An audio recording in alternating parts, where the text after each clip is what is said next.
काफ़ी thin hair हैं या फिर वाइट ग्रे हेयर हैं तो वो लेज़र हेयर रिडक्शन टेक्नोलॉजी से नहीं रिमूव हो सकते हैं। लेज़र के बाद सन एक्सपोजर ज़्यादा करते हैं तो ये चांसेस ऑफ बर्न ज़्यादा हो सकता है। Cost of treatment depends from 1500 to 30,000। अगर आप लेज़र हेयर रिमूवल ट्रीटमेंट के लिए प्लान कर रहे हैं और बहुत से क्वेश्चंस आपके दिमाग में गोल गोल घूम रहे हैं और कुछ चीज़ों को लेकर थोड़ा सा डाउट है, तो this video is for you. Hello and welcome, मैं हूँ साक्षी चौहान और आप देख रहे हैं uncut. Hi everyone, I am doctor Jyoti Gupta, consultant dermatologist from New Delhi. और आज मैं आपको बताऊंगी कि everything you need to know about laser hair reduction. Everyone wants a hair free and smooth skin, और इसके लिए वी हैव मैनी ऑप्शन जैसे वैक्सिंग, शेविंग, थ्रेडिंग। बट ये सारे काफ़ी पेनफुल प्रोसीजर्स हैं एंड बहुत टेम्प्रेरी सोल्यूशंस हैं thanks to laser hair reduction, जिससे long lasting and effective results achieve किए जा सकते हैं। लेज़र हेयर रिडक्शन से रिलेटेड कुछ बातें हैं जो आपको ध्यान में रखनी चाहिए। फर्स्टली, ये लेज़र हेयर रिडक्शन है और रिमूवल नहीं है। इसका मतलब आपके हेयर रिड्यूस हो जाएंगे, या तो नंबर ऑफ हेयर कम हो जाएंगे, मतलब density of the hair will reduce, या उनका ग्रोथ साइकिल डिले हो जाएगा, या फिर आपके हेयर की थिकनेस कम हो जाएगी।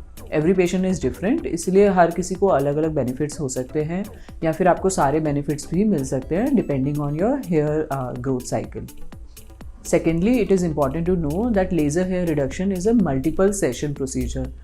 Yes, patients को 6 to 12 sessions on an average regularly लेने पड़ते हैं, and उसके बाद maintenance sessions are also necessary.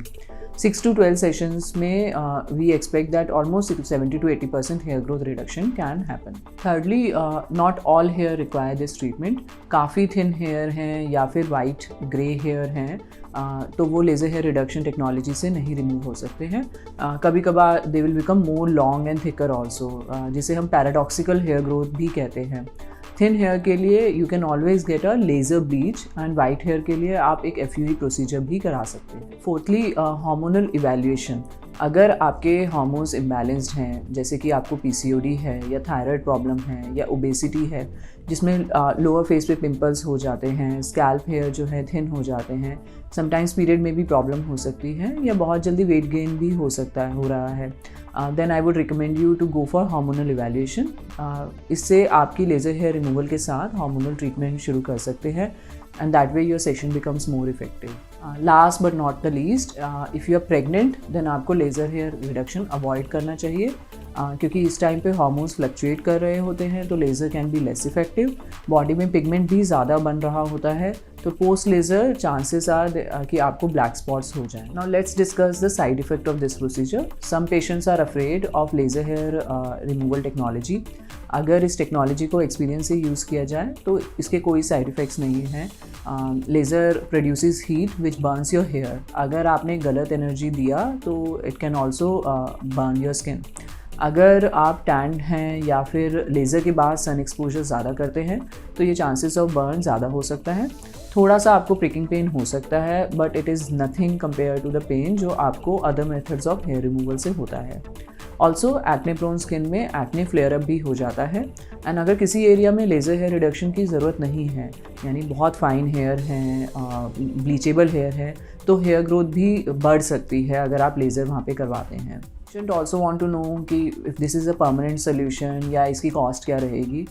जो भी लेज़र हेयर रिडक्शन रिजल्ट आप अचीव करते हैं आफ्टर प्रिस्क्राइब सेशन, उसके बाद results are minimally present for 2 years according to scientific research. But हमने अपने पेशेंट्स में 3 to 10 years तक भी ये रिजल्ट्स देखे हैं, एंड कुछ पेशेंट्स में ये लाइफ लॉन्ग रिजल्ट भी रहते हैं।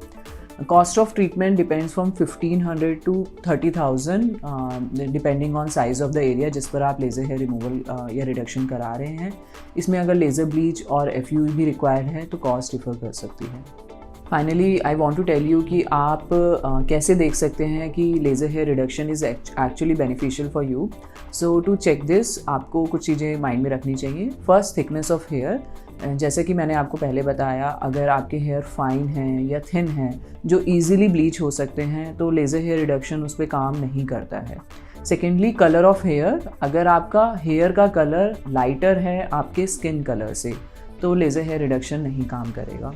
आई would recommend you to take a proper consultation, and इन सारे पॉइंट्स को ध्यान में रखिए and take an informed decision always before going for a laser hair reduction procedure.